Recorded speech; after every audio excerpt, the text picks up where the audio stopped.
This is a continuation of the April 11th entry in Anne Frank, The Diary of a Young Girl. There is no object in recounting all the conversations that I can still remember. So much was said. I comforted Mrs. Van Don, who was very scared. We talked about escaping and being questioned by the Gestapo, about ringing up and being brave. We must behave like soldiers, Mrs. Van Don. If all is up now, then let's go for Queen and Country, for freedom, truth, and right, as they always say on the Dutch news from England. The only thing that is really rotten is that we get a lot of other people into trouble too. Mr. Van Don changed places again with his wife after an hour, and Daddy came and sat beside me. The men smoked non-stop now and then. There was a deep sigh. Then someone went on the pot and everything began all over again. 4 o'clock, 5 o'clock, 5:30. Then I went and sat with Peter by his window and listened, so close together that we could feel each other's bodies quivering. We spoke a word or two now and then, and listened attentively. In the room next door they took down the blackout. They wanted to call up Coop House at 7 o'clock, and get him to send someone around. Then they wrote down everything they wanted to tell Coop House over the phone. The risk that the police on guard at the door, or in the warehouse, might hear the telephone was very great, but the danger of the police returning was even greater. The points were these. Burglars broke in. Police have been in the house, as far as the swinging cupboard, but no further. Burglars, apparently disturbed, forced open the door in the warehouse and escaped through the garden. Main entrance bolted. Crawler must have used the second door when he left. The typewriters and adding machine are safe in the black case in the private office. Try to warn Hank and fetch the key from Ellie. Then go and look round the office on the pretext of feeding the cat. Everything went according to plan. Coop House was phoned. The typewriters which we had upstairs were put in the case. Then we sat around the table again and waited for Hank or the police. Peter had fallen asleep, and Van Don and I were lying on the floor, when we heard loud footsteps downstairs. I got up quietly. That's Hank. No, it's the police, some of the others said. Someone knocked at the door. Meep whistled. This was too much for Mrs. Van Don. She turned white as a sheet and sank limply into a chair. Had the tension lasted 1 minute longer, she would have fainted. Our room was a perfect picture when Meep and Hank entered. The table alone would have been worth photographing.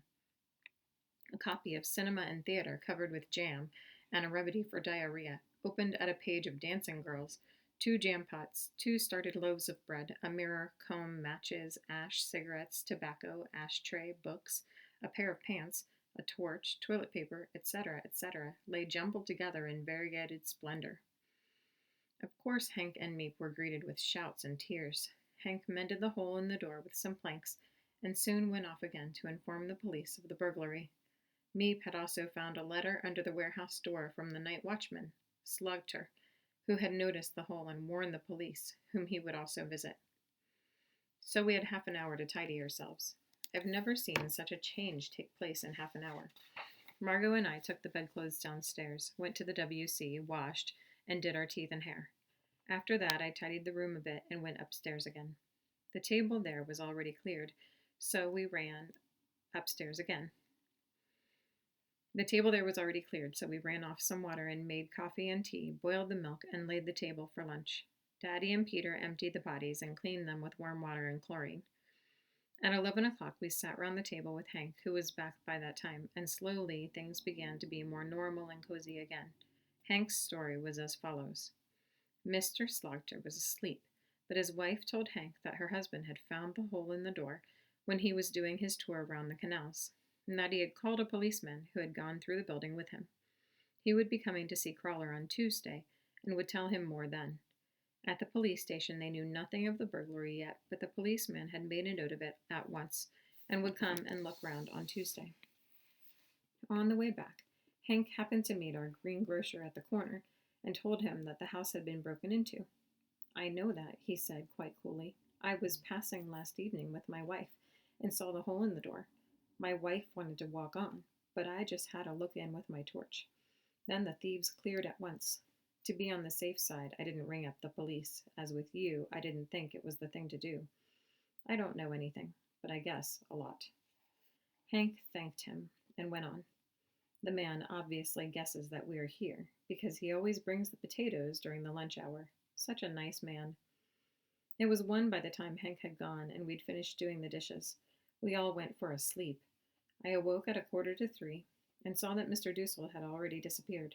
Quite by chance, and with sleepy eyes, I ran into Peter in the bathroom. He had just come down. We arranged to meet downstairs. I tidied myself and went down. Do you still dare to go to the front attic? He asked. I nodded, fetched my pillow, and we went up to the attic. It was glorious weather, and soon the sirens were wailing.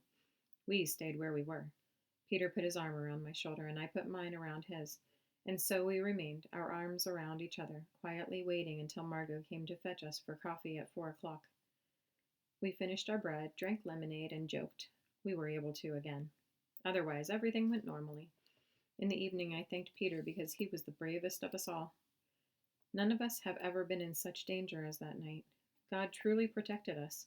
Just think of it, the police at our secret cupboard, the light on right in front of it, and still we remained undiscovered. If the invasion comes and bombs with it, then it is each man for himself. But in this case, the fear was also for our good innocent protectors. We are saved. Go on saving us. That is all we can say. This affair has brought quite a number of changes with it.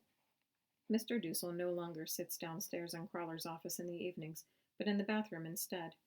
Peter goes round the house for a checkup at 8:30 and 9:30. Peter isn't allowed to have his window open at nights anymore. No one is allowed to pull the plug after 9:30.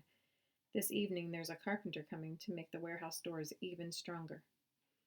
Now there are debates going on all the time in the secret annex. Crawler reproaches us for our carelessness.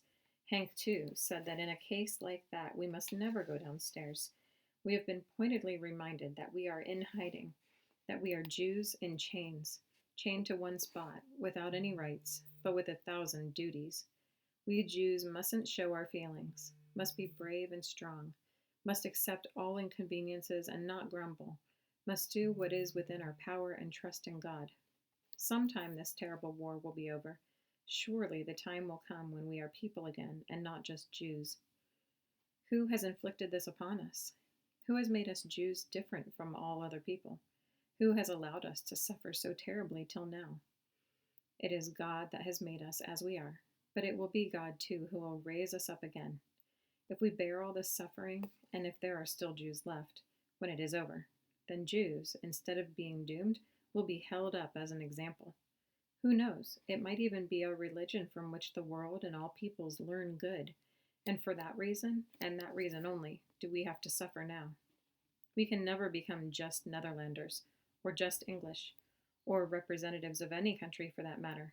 We will always remain Jews, but we want to, too. Be brave. Let us remain aware of our task and not grumble. A solution will come. God has never deserted our people. Right through the ages, there have been Jews. Through all the ages, they have had to suffer. But it has made them strong, too. The weak fall, but the strong will remain and never go under. During that night, I really felt that I had to die. I waited for the police. I was prepared, as the soldier is on a battlefield. I was eager to lay down my life for the country. But now I've been saved again. Now my first wish after the war is that I may become Dutch. I love the Dutch. I love this country. I love the language and want to work here. And even if I have to write to the Queen myself, I will not give up until I have reached my goal. I am becoming still more independent of my parents, young as I am. I face life with courage, more courage than Mummy. My feeling for justice is immovable and truer than hers. I know what I want. I have a goal, an opinion. I have a religion and love. Let me be myself, and then I am satisfied.